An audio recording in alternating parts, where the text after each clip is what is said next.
Hi. Um, what you're looking at here is the cover of Troika, and I was asked recently to create some solo rules for it. Now, the thing that really struck me with Troika was the initiative system. It's the most standout part of the entire game. Everything else is kind of fighting fantasy, expanded a bit. Um, so I was using this, and everything in Troika is D6. And on the inside pages, you have, for example, the way you get unique damage from each weapon is by cross-referencing a d6 roll with the weapon, and then it's a wide variety of damage off um, off a single d6. These random spells is just a selection of spells, but it's d66, so that is all d6. You can either roll it once, sort of say that'd be 1, 5, 15, so that would be the befuddle spell. Now, when I started playing it solo, I used the one-page solo engine, and this is all D6 based, apart from the complex questions, which use the attaches a meaning to each card in a deck and a meaning to the suit, and then puts them together to give you, an inspiration prompt for complex questions. So using a D6 Oracle and the D6 system, I put together a set of cards. And the other thing was with the initiative system. In the recent bundle of holding for Troika, they had unique cards as initiative tokens. So if you bought that bundle, you could well be using a card-based initiative system already. So everything kept pointing me towards cards. So this is the anatomy of a card. There's I don't think you can't see it there, but there's 72 cards in the deck, and I've created four suits of 18 cards. So the suit is the ones you're familiar with, spades, clubs, diamonds, hearts. The top dice is your 1d6. The two below it is either the 2d6 for a skill roll or d66 for one of their lookup tables. Um, but you can use them any way around you like.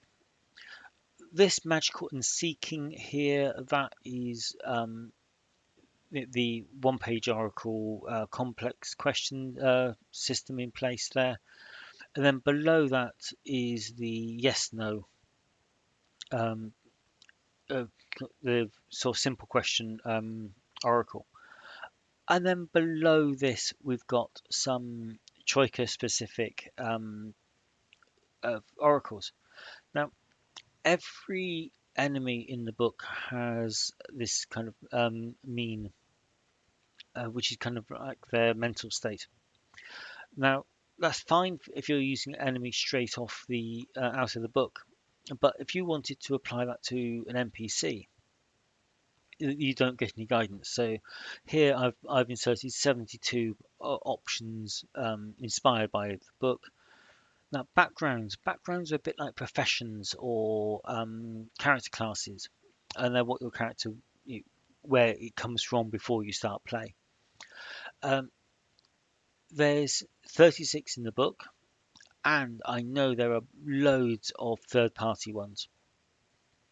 So what I've done here is these suggest, uh, again, it's a word prompt. Now, if you were to look in the book, you would find uh, uh, backgrounds which would suggest beast, or beast would suggest them, but beast is not an actual background. So these are not actual backgrounds. They are suggesting. You can just work it yourself.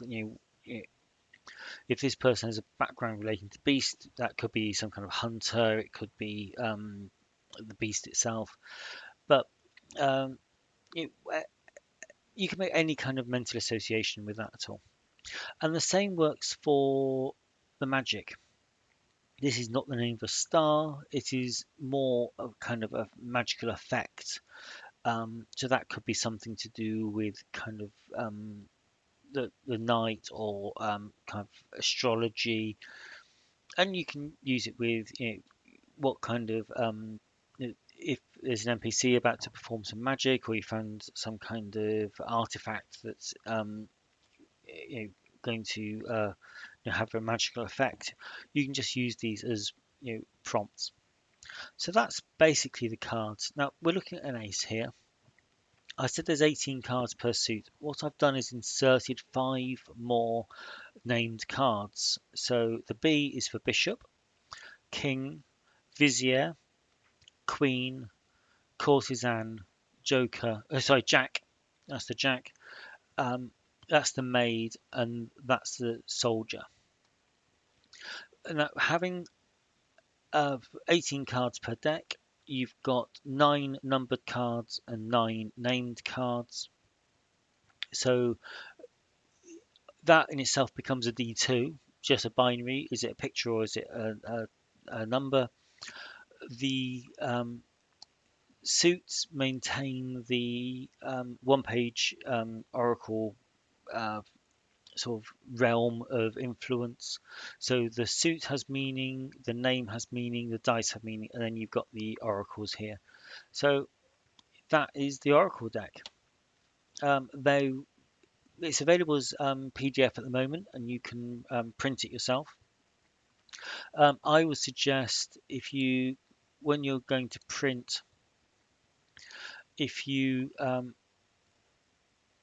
go to more options and just print the odd pages, and then multiple. Now I was doing it 4x2. Come on, update. Oh, and landscape. That was the last option. There, I can get 8 cards per sheet and just 9 sheets. So it's not a huge amount of paper to use up, but the cards are a usable size, and because you're just doing the odd pages, you will get them all. No backs. So that's yeah, you can print this off yourself. There will be premium US poker size cards available in a month or so. But for now, you can go, literally print and play straight off the deck. Okay, so that's it. Thank you very much.